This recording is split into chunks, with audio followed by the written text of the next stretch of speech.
Saturday எப்பவும் பாப்பாவுக்கு லீவுங்கிறனால full day வச்சு ஓட்டணும். ரொம்பவே சிரமமா இருக்கும். நேத்து கீழ் வீட்ல இருந்தவங்கலாம் விளையாட வந்தாங்க. கொஞ்ச நேரம் விளையாடிட்டு இருந்தா.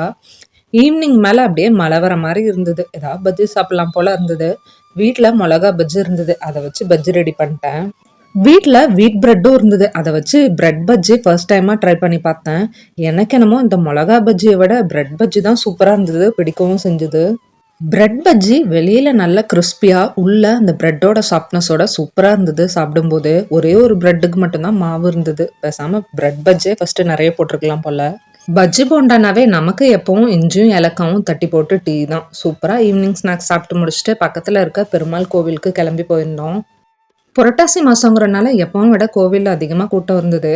பக்கத்திலேயே தான் ஆஞ்சநேயர் கோவிலும். அங்கேயும் போயிட்டு மதியம் போலவே காராமணி, கத்திரிக்காய், முருங்காய்லாம் போட்டு நைட்டுக்கும் சேர்த்தே தான் குழம்பு வச்சிருந்தேன்.